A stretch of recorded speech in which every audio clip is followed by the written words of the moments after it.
Hello दोस्तों, मेरा नाम सी अंकित श्रीवास्तव और आपका हमारे YouTube चैनल में बहुत बहुत स्वागत है। ये वीडियो हमारा जीएसटी काउंसिल ने रियल एस्टेट सेक्टर के अंदर जो चेंजेस करे हैं उसको लेकर है। पर दोस्तों, ये वीडियो शुरू करने से पहले अगर आपने हमारे YouTube चैनल को सब्सक्राइब नहीं कर रखा है तो लेटेस्ट जीएसटी अपडेट के लिए हमारे YouTube चैनल को अभी सब्सक्राइब करिए।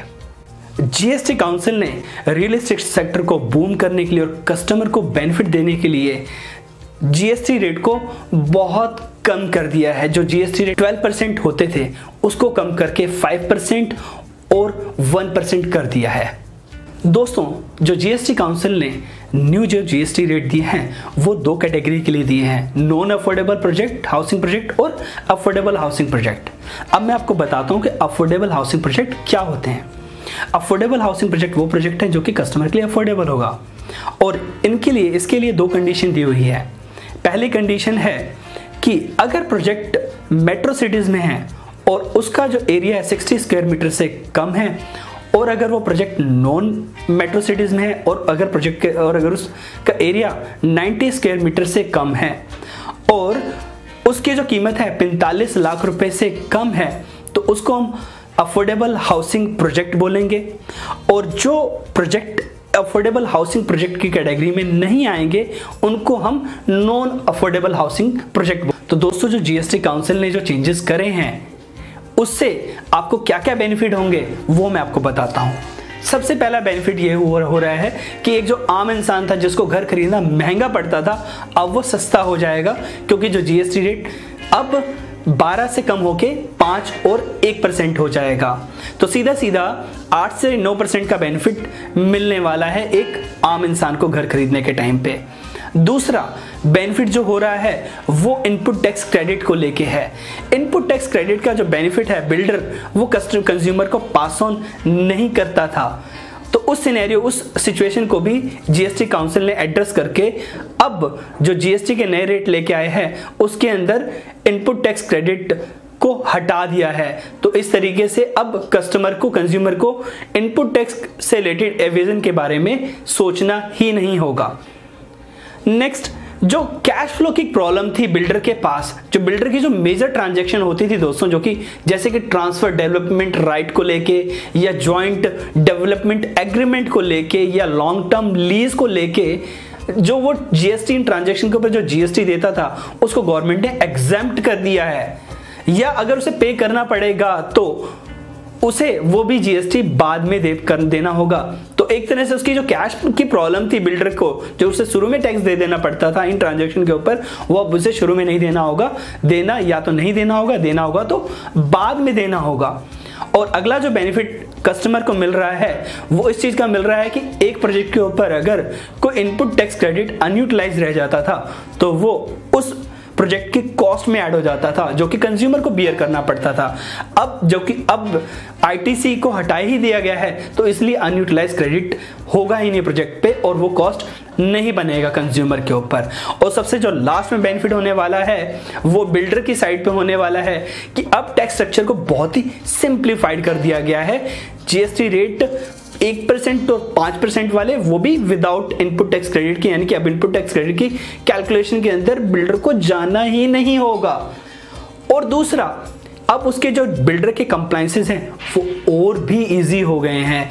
उसको मैच या मिसमैच वाले जीएसटी या 2A से मैच करना इनपुट टैक्स क्रेडिट को, वो सब कैलकुलेशन में नहीं जाना होगा। तो इस तरीके से कंप्लायंसेस को बहुत ही इजी कर दिया है। दोस्तों, जीएसटी काउंसिल ने इस नए जीएसटी रेट प्रोविजंस में को लेकर बिल्डर्स के ऊपर कुछ रिस्ट्रिक्शंस भी लगा दी हैं।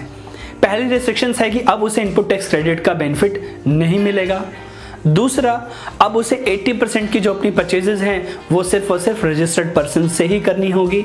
अगर वो ये परचेजेस रजिस्टर्ड पर्सन से नहीं करता है या कम करता है 80% से, तो उस केस में बिल्डर को 18% के रेट से आरसीएम के अंदर वो जीएसटी खुद ही पे करना होगा। पर अगर दोस्तों वो सीमेंट है और वो सीमेंट रजिस्टर्ड पर्सन से नहीं परचेज करता है बिल्डर, तो उस केस में बिल्डर को जीएसटी 28% के रेट से आरसीएम में पे करना पड़ेगा। तो दोस्तों ओवरऑल बात ये रही कि अब जीएसटी काउंसिल ने बिल्डर के ऊपर कंडीशंस ऐसे लगा दी हैं कि अब उसे अपनी जो भी परचेज करनी होगी वो रजिस्टर्ड पर्सन से ही करे, ताकि गवर्नमेंट को उन रजिस्टर्ड पर्सन से रेवेन्यू आए जीएसटी का। तो दोस्तों जैसे हमने पढ़ा कि जीएसटी काउंसिल ने बिल्डर के ऊपर कुछ कंडीशंस लगा रखी हैं, उसी तरीके से काउंसिल ने इस नए जो जीएसटी रेट किन घरों पे एप्लीकेबल होंगे उसके बारे में बता रखा है। तो पहला 1% जीएसटी रेट के बारे में बात करते हैं। ये रेट उन पे एप्लीकेबल होगा जो कि अफोर्डेबल हाउस कैटेगरी में आते होंगे। दूसरे वो अफोर्डेबल हाउसिंग प्रोजेक्ट जो कि सेंट्रल और स्टेट गवर्नमेंट रन कर रहा है उन पे एप्लीकेबल होगा। और जो दूसरा रेट है 5% का, वो उन प्रोजेक्ट पे एप्लीकेबल होगा जो कि नॉन अफोर्डेबल कैटेगरी में आते हैं। और वो प्रोजेक्ट कौन से हो सकते हैं, वो ऑनगोइंग भी हो सकते हैं या नए प्रोजेक्ट भी हो सकते हैं।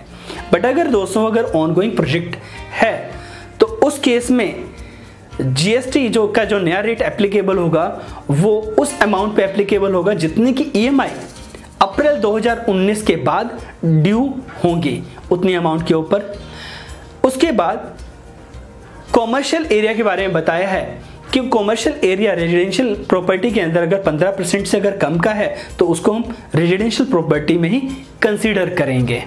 दोस्तों यहाँ पे एक बिल्डर को प्रॉब्लम आ रही है जो उसके ऑनगोइंग प्रोजेक्ट हैं, जहाँ पे उसने बुकिंग पहले ले रखी है और वो प्रोजेक्ट अभी 31 मार्च 2019 तक पूरे नहीं होने वाले हैं। तो उस केस में बिल्डर अपने इनपुट टैक्स क्रेडिट को कैसे लेगा, उसके लिए जीएसटी काउंसिल ने फॉर्मूला बताया हुआ है। उसके अंदर उसे इनपुट टैक्स क्रेडिट उतना ही मिलेगा जो कि बेस्ड होगा percentage of booking of flat and percentage of booking of invoice.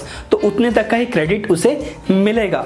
But अगर ये प्रोजेक्ट मिक्स प्रोजेक्ट है बिल्डर का, जहां पे वो कॉमर्शियल शॉप भी बना रहा है और रेजिडेंशियल प्रॉपर्टी भी बना रहा है, तो अब उसे बिल्डर को सबसे पहले अपने इनपुट टैक्स क्रेडिट को डिवाइड करना होगा कि रेजिडेंशियल प्रोजेक्ट का कितना है और कॉमर्शियल वाले का कितना है।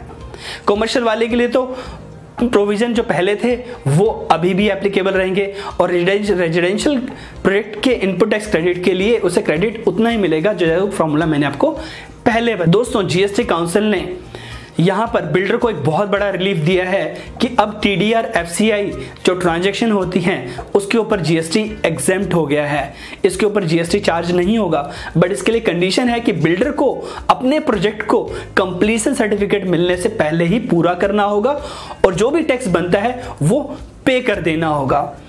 दूसरा सर्टिफिकेट मिलने के बाद कंप्लीट होता है तो उस केस में उसे जीएसटी देना पड़ेगा और जो जीएसटी का रेट होगा उस वैल्यू के ऊपर वो वही रहेगा जिस कैटेगरी में फॉल करता है उसका प्रोजेक्ट, यानी कि अफोर्डेबल के कैटेगरी में 1% और नॉन अफोर्डेबल के केस में 5%।